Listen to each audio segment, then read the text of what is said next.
Hello everyone, class 8 आज इस video में डिस्कस करने वाले हैं बेटा आपके एसएसटी एग्ज़ाम के लिए बहुत मोस्ट इंपॉर्टेंट क्वेश्चन जो कि आपके एनुअल टर्म एग्ज़ाम के लिए इंपॉर्टेंट हैं। तो आप सभी इन क्वेश्चंस को करके जाएंगे अपने एग्ज़ाम के लिए। देखिए, पहला क्वेश्चन है परितंत्र से आप क्या समझते हैं। तो इसका आंसर आप लिखेंगे जीवधारियों का आपसी एवं अपने आसपास के पर्यावरण के बीच का संबंध ही परितंत्र का निर्माण करता है। ठीक है, और ये आपका जो क्वेश्चन है वो आपके प्रीवियस एग्जाम में 1 मार्क्स में आया हुआ है। ठीक है, नेक्स्ट क्वेश्चन पूछ रहे हैं what do you understand. Next है जैवमंडल नेचर से आप क्या समझते हैं। तो आप इसका आंसर लिखेंगे यह वैश्विक नेटवर्क द्वारा जुड़े रक्षित क्षेत्रों की एक श्रृंखला है जिसे संरक्षण और विकास के बीच संबंध को प्रदर्शित करने के इरादे से बनाया गया है। ठीक है, और ये भी 1 मार्क्स का है। नेक्स्ट क्वेश्चन है वैदिक फार्म को समझाइए। तो आप इसका आंसर लिखेंगे वैदिक फार्म तल सोपान तथा वैदिक तीव्र ढालों पर बनाए जाते हैं ताकि सपाट सतह फसल उगाने के लिए उपलब्ध हो जाए। इनसे पृष्ठीय प्रवाह और मृदा अपरदन कम होता है। ठीक है, इस तरह से आप लोगों को लिखना है। नेक्स्ट क्वेश्चन है आपका नेक्स्ट क्वेश्चन आपसे पूछ रहे हैं कि हाउ मेनी मेंबर यानी राष्ट्रपति राज्यसभा में कुल कितने सदस्यों का मनोनयन कर सकता है। तो इसका आंसर हो जाएगा बेटा 12 सदस्य। ठीक है, नेक्स्ट क्वेश्चन है आपका संसद क्या है बेटा। तो जनता द्वारा चुने गए सभी प्रतिनिधियों के समूह को संसद कहते हैं। संसद सरकार को नियंत्रण एवं मार्गदर्शन करती है। ठीक है, अच्छा, उसके बाद सेक्शन बी पे आ जाते हैं। सेक्शन बी में आपका जो क्वेश्चन है वो 3 मार्क्स का एक क्वेश्चन है। पहला क्वेश्चन है भूपृष्ठ का 3/4 भाग जल से ढका है फिर भी जल का अभाव है, कथन का विश्लेषण कीजिए। आप सभी को पता है बेटा जो हमारी पृथ्वी है उस पर 1/4 हिस्से में क्या है, पानी है। ठीक है, तो फिर भी हमारे यहाँ इतना पानी होने के बावजूद भी हमारे देश में पानी की कमी है। तो आपको इस स्टेटमेंट को बताना है। तो लिखेंगे यहाँ पर महासागरों का जल क्या है, लवणीय है। लवणीय का मतलब होता है नमकीन है। महासागर का जल है वो नमकीन है जो कि मानवीय उपभोग के लिए उपयुक्त नहीं है। तो इंसान अगर नमकीन जल की बात करें तो क्या इंसान वो जल को पी सकता है क्या। तो यहाँ पर ऐसे रखेंगे आप लोग केवल 27% ही अलवण जल जो है वो अलवण है। इसका 70% भाग बर्फ की चादरों और हिमनियों के रूप में पाया जाता है। हिम नदों या फिर हिमनियों बोल सकते हो आप। मतलब होता है इसे जो बर्फ़ की जो पहाड़ियाँ होती हैं ना, माउंटेन पे जो बर्फ़ की पहाड़ियाँ होती हैं उन्हें बोलते हैं। और जो बर्फ़ पिघल के आती है तो वो भी पीने योग्य पानी होता है। ठीक है, और यह मनुष्य की पहुंच से बाहर है। अब ये जो पानी है वो मनुष्य की पहुंच से क्या है, बाहर है। मतलब बर्फ़ की चादरें पिघलेंगी ना, तो मतलब इस पानी को हम ये जो पानी है वो इतना नहीं है हमारे इन्वायरमेंट में। ठीक है, केवल 1% अलवण जल मानव उपभोग के लिए उपलब्ध है। इसलिए हमारे देश में क्या है, जल की भारी मात्रा में क्या है, कमी है। नेक्स्ट क्वेश्चन देखते हैं क्या बोल रहे हैं। यदि आप भारत के पर्यावरण वन एवं जलवायु मंत्री होते तो वन्य जीवों की संरक्षण के लिए कौन कौन से कदम उठाते, वर्णन कीजिए। तो आप इस तरह से इसका आंसर लिखेंगे। और ये भी जो क्वेश्चन है वो अगेन आपका 3 मार्क्स का क्वेश्चन है। तो आप लिखेंगे यहाँ से वन्य जीवों के संरक्षण के लिए राष्ट्रीय उद्यान, वन्य जीव अभयारण्य और जैवमंडल निचयों की संख्या में वृद्धि करना। मतलब आप जो रिजर्व है इन सब की जो रिजर्व जहाँ पे एनिमल्स को रखा जाता है रिजर्व करके ताकि कोई शिकार ना करे इन एनिमल्स का, तो उन सब में वृद्धि करेंगे। शिकार पर पूर्ण तरह से प्रतिबंध लगाएंगे। प्रादेशिक एवं सामुदायिक स्तर पर लोगों को वन तथा वन्य जीवों के महत्व पर जागरूक करेंगे। लोगों को बताएंगे कि हमारे लिए जो जीव जंतु है वो कितने उपयोगी हैं। और स्थानीय लोग विशेषकर बच्चों को विभिन्न कार्यक्रमों का हिस्सा बनाएंगे क्योंकि जो बेटा बच्चे हैं वो देश का क्या है, भावी भविष्य है। आप सभी क्या है, देश का, हम सभी क्या है बेटा, देश का भावी भविष्य है।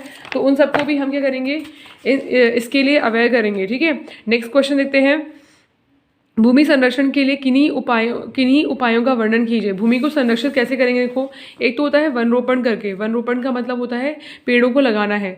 भूमि उद्धार, थर्ड है आपका रासायनिक कीटनाशकों और उर्वरकों को विनियमित उपयोग और अतिचारण पर रोक। ठीक है, तो ये कुछ उपाय हैं जिससे हम भूमि को संरक्षित कर सकते हैं। अतिचारण का मतलब होता है जैसे जो एनिमल्स हैं वो अत्यधिक मात्रा में चराते हैं जिस भूमि के ऊपर, तो एनिमल्स के पैर से जो वहाँ की ज़मीन है वो क्या होती जाती है, अनफर्टाइल हो जाती है। तो इसलिए उसको भी हम ज़्यादा अतिचारण जो है उसको भी कम करेंगे। ठीक है, नेक्स्ट क्वेश्चन देखो क्या है।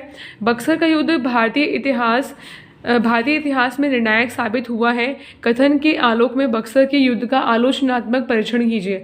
आलोचनात्मक का मतलब होता है कि ये जो बक्सर का युद्ध है उसके कुछ पॉजिटिव रिजल्ट नहीं आए हमारे पास में, नेगेटिव ही रिजल्ट आए हैं, तो हमें इसके बारे में बताना है। तो लिखेंगे बेटा फर्स्ट पॉइंट, बक्सर के युद्ध के बाद 1765 में कंपनी को मुगल सम्राट के द्वारा बंगाल प्रांत का दीवान नियुक्त किया गया। उसके बाद कंपनी ने भारतीय रियासतों में रेजिडेंट तैनात किए। और थर्ड पॉइंट है, रेजिडेंट के माध्यम से कंपनी के अधिकारी भारतीय राज्यों के भीतरी मामलों के दखल देने की थी। तो इस तरह से आप लोग लिखेंगे पॉइंट्स। उसके बाद नेक्स्ट क्वेश्चन क्या आपके पास में, 18वीं शताब्दी में मैसूर के सुल्तानों की राजनीतिक सफलताओं का वर्णन कीजिए। मतलब जो मैसूर के सुल्तान थे उन्होंने पॉलिटिकल जो लाइन है, मतलब राजनीतिक लाइन में क्या क्या सफलताएं हासिल की हैं उनके बारे में आपको बताना है। तो आप इसका आंसर लिखेंगे, अपने राज्यों में होने वाले व्यापार मुख्य रूप से काली मिर्च, इलायची तथा चंदन की लकड़ी को नियंत्रित कर अंग्रेजों के व्यापार पर अंकुश लगाया। ठीक है, तो मतलब इन्होंने ये जो सारी चीज़ें हैं इन पर अंकुश लगा दिया। उसके बाद में सेकंड पॉइंट है, भारत में रहने वाले फ्रांसीसी व्यापारियों से घनिष्ठ संबंध स्थापित कर अपनी सेना का आधुनिकीकरण किया। तो आधुनिकीकरण का मतलब होता है कि सेना को दोबारा से रिन्यू करना। ठीक है, तो सेना को आधुनिकीकरण किया। थर्ड पॉइंट है, अंग्रेजों के साथ हुई 4 जंगों में से पहली जंगों में अंग्रेजों को शिकस्त हराकर भारतीय उपमहाद्वीप में उनके प्रभावों को कम किया। तो इस तरह से आप लोग पॉइंट्स लिखेंगे। नेक्स्ट क्वेश्चन है आपका, देखो, सन 1600 ईस्वी के चार्टर ने ब्रिटिश ईस्ट इंडिया कंपनी को किस प्रकार लाभ पहुंचाया, वर्णन कीजिए। तो आप इसका आंसर लिखेंगे यहाँ से, लिखेंगे बेटा कि फर्स्ट डी सन 1600 ईस्वी में ईस्ट इंडिया कंपनी ने इंग्लैंड की महारानी एलिजाबेथ प्रथम से चार्टर हासिल किया। सेकेंड पॉइंट लिखेंगे, कंपनी को पूर्व से व्यापार करने का एकाधिकार प्राप्त हुआ।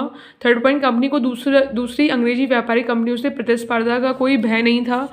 अच्छा, उसके बाद में चार्टर के द्वारा कंपनी समूह पर जाकर नए इलाकों को खंगाल सकती थी और सस्ती कीमत पर चीज़ें खरीद कर उन्हें यूरोप में ऊंची कीमतों पर बेच सकती थी। ये क्वेश्चन जो है वो आपका 4 मार्क्स का है बेटा, तो आपको एटलीस्ट 4 मार्क्स तो लिखने ही पड़ेंगे। ठीक है, एग्जाम में।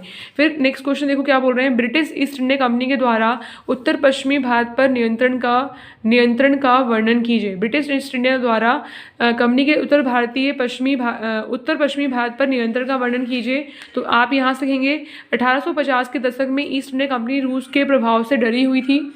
सेकेंड पॉइंट, 1832-1842 के बीच अफगानिस्तान के साथ लंबी लड़ाई और अप्रत्यक्ष कंपनी का शासन। तीसरा पॉइंट आएगा 1843 में सिंध पर कब्जा। और उसके बाद में लिखेंगे आप 1839 में महाराजा रणजीत सिंह की मृत्यु के बाद, ठीक है, महाराजा रणजीत सिंह के मृत्यु के बाद पंजाब के साथ 2 लड़ाइयाँ और आखिरकार 1849 में पंजाब का अधिग्रहण। ठीक है, इस तरह से लिखेंगे आप लोग। नेक्स्ट क्वेश्चन देखो क्या है आपका 7th, और ये जो क्वेश्चन है वो बहुत इंपॉर्टेंट है बेटा। मौलिक अधिकारों को भारतीय संविधान की अंतरात्मा क्यों कहा जाता है और वर्णन कीजिए। देखो, जितने भी आपके पास में फंडामेंटल राइट्स आपकी बुक में दिए हैं, 6 फंडामेंटल राइट्स है मौलिक अधिकार, उन सब के बारे में आप लोग सारे मौलिक अधिकार को पढ़कर जाएंगे। जो भी आपके ऐसे स्वतंत्रता का अधिकार, समानता का अधिकार, शोषण के विरुद्ध अधिकार, ये जितने भी 6 अधिकार हैं उनको अच्छे से पढ़ेंगे डीपली, क्योंकि आपसे ना क्वेश्चन जो है वो केस बेस्ड पूछ सकते हैं कि मान लो आपको कोई केस दे दिया और आपसे पूछेंगे किस अधिकार का हनन हो रहा है यहाँ पर, वो बताइए। तो आपको अधिकार भी लर्न करने हैं। तो इसका आंसर जो है वो आप क्या लिखेंगे, ये अगेन 4 मार्क्स का क्वेश्चन है।